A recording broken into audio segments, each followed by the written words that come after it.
Hi there. I thought I'd make another video about Roboeconomics. Roboeconomics is basically the economics of the perpetuity that we are facing if we have slain the dragon of fossil fuels, if we laid that whole burden on our ecosystem to rest, and if we still live and we found a solution for the negative effects on our ecosystem and planet, and we live, we can try Roboeconomics, try to apply it. The basic premise of Roboeconomics is that it is mechanization, there's industrialization in society, but it is not costing jobs. And I made another video where I explained that we basically, if we remove fossil fuels, we're not going back to the Middle Ages, because we have all this technology, all this new knowledge, and so we're moving forward. And the only difference is that what we do and what we do mechanized with machines will not have a negative impact on us, because basically if you look at the effect of industrialization, it is not only polluting our environment, it's also making people poor. And the reason for that is that it has been based on a limited resource, oil. I believe personally that for time periods in the world there was only so much oil coming out of the ground. On the other hand, it was coming out of the ground, you couldn't really stop it, so you had to have some type of economical growth figures in order to match that fuel production and that fuel availability, but not more. So you had to, if you had one country with an income, let's say a shared annual income, which means that you have money to spend, so you have to have production, then if one group wanted to have more income, the other had to have less. Otherwise, the total amount of energy consumed would increase. And well, as of course more sources were explored and all that stuff went on, of course, by its own motivation. The consumption increased and we had this whole society, and if you look in Holland, we use 20 times as much energy without knowing it. So in our name the use is 20 times as much as we are aware. So I sit here, I use I don't know, a kilowatt electricity per day. I'm just making it up. 20 kilowatt is expended in my name also per day, and I don't even know it. It's just to have things happen around me and for the market, as people call it. But the market, of course, is just the dynamic system that tries to maximize the consumption, or actually get it to the level where it's actually the production and the price is right, and say the producers can take a nice cut.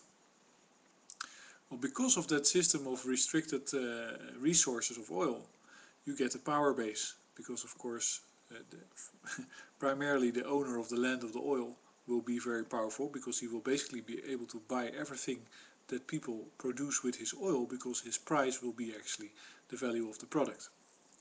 Well, what happened of course in world politics is that these guys were completely pimped out and turned into playboys and spending all their money on big Jaguars and stuff like that. It made no sense at all, but it made sure that the US could get the oil. And that's a whole different story, how the US first paid in gold and then realized it wasn't possible and then changed to a fiat currency. But because of that you have a power structure. And because of the power structure it's hard to escape at the moment. We're not escaping.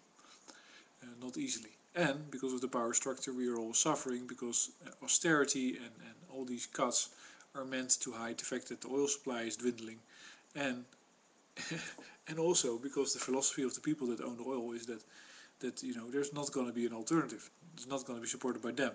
It's not going to be made with oil, which is exactly what we need. But anyway, in Roboeconomics you don't have that. You don't have a primary source of energy, you have a distributed source of energy for your mechanization, which means that you don't have a let's say a very strict cost constraint to everything. It's basically, let's say, imagine that I live in a small village with 5 people and I have a pizzeria and it has an oven that uses 1 kilowatt, but I have 20 kilowatts in solar panels outside, and I can store the heat during the day in a big stone, and then in the night I make a million pizzas, but I don't really need them. I have a surplus. That means that the energy cost will be 0. Nobody cares about it after a while, especially not if you made it, it's there. Who cares? So you make your pizzas and you don't consider the cost of heating. And then if you use the energy to make fertilizer and you work the land with fertilizer, and maybe you have some kind of way to reprocess groundwater and take out the sulfates and all the stuff, you put that in the ground, you plant it, you plow it with the same 20 kilowatt of electricity that you don't really need anymore because it's too much. So you have an electric tractor and you work the land. How much are you going to ask for that food? Well, it took you a day to work, but of course if you can work like 20 acres or 40 acres of land, you have food for hundreds of people. You do it on your own with a big machine. With the machine, robotic, all this automated stuff makes life very, very easy. But there's no cost to it. It's not a competitive environment. You simply do it. The machine basically moves on its own. It's organic. That's the whole nice aspect of Roboeconomics. There is so it's a completely different environment that you get if you have a surplus of renewable energy, or you simply use the energy that's there. And then instead of thinking, well, first you had manual labor, then you went to a fossil fuel powered labored environment, but or like a mechanized environment, in which you had to push away all the jobs and you have to make people starve and stuff like that, because you have to conserve the money, which is the energy, in order to power your machines, because you don't want to power the people. That's basically what it is.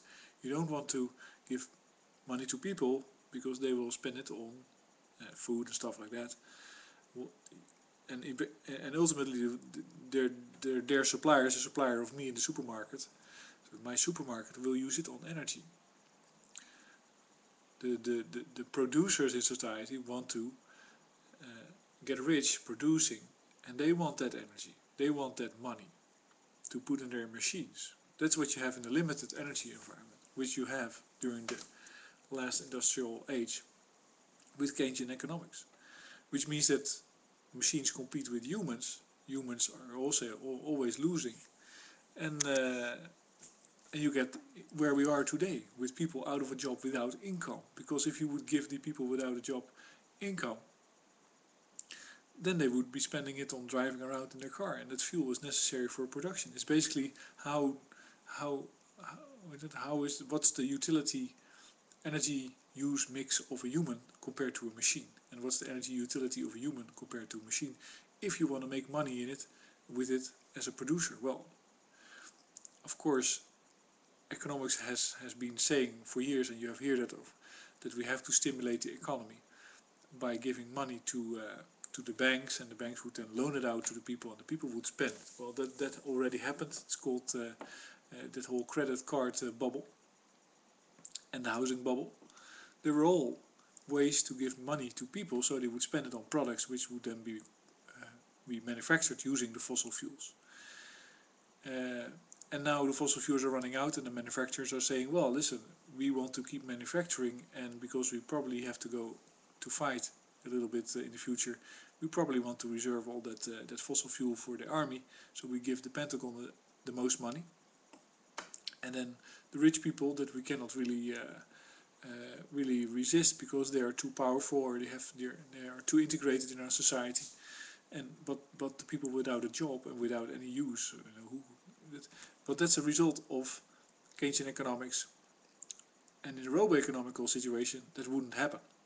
That wouldn't be an issue, because let's say you continue building renewable power sources until there's enough energy to take care of everybody, which is possible. And so anyway, but then you have a mechanized world in the robo-economic future, which is mechanized in terms of all the necessary things that you need to do. So let's say the big riddle that I always ask is, if you had a machine that made everything that everybody needed, would everybody be poor because they had no income, because there was no jobs, and out of a job because they were laid off, because there was this machine that made everything that everybody needed? So everybody would always ask the machine, would never ask each other. Would everybody be poor, or would everybody be rich and have all the time in the world to do things that they enjoyed? Not very useful things probably, but just hanging around in the forest, let's say. The Keynesian would say the first, because they're about minimizing cost, and they're about making sure that that there's minimal there's a maximal efficiency with employment, because they're managing this limited energy resource. But and so they would lay off people, so they wouldn't even be able to afford buying stuff in Walmart. Or let's say, I'm not sure if that's a stunning example, but they wouldn't be able to afford the first thing in their life, because you can't give them money, because that money is needed for the energy for your machines that you want to make stuff with, to give to other people that have money for one reason or another. Ultimately, the only client becomes the oil companies. In a robo-economic society, you have so much renewables that you can basically produce endless amounts of everything, and as a result you have to give it away. See? And then of course we're talking about well, you know, if our ecosystem survives and we wise up, then it will be all fully automated, and basically use the highest levels of artificial intelligence. Of course we have to watch out that our computers don't start rewriting history. That would be funny. I was thinking about that today. It's just completely random thing that like in 1950 the robots designed a little organic machine that could add one and one together. It was a baby, and then you know, with lots of with the Moore's law they developed newer, and now they're basically almost there. They have a retarded 40 years old that they can design, but they're almost there with an intelligent human being. But they're afraid that the humans might take over.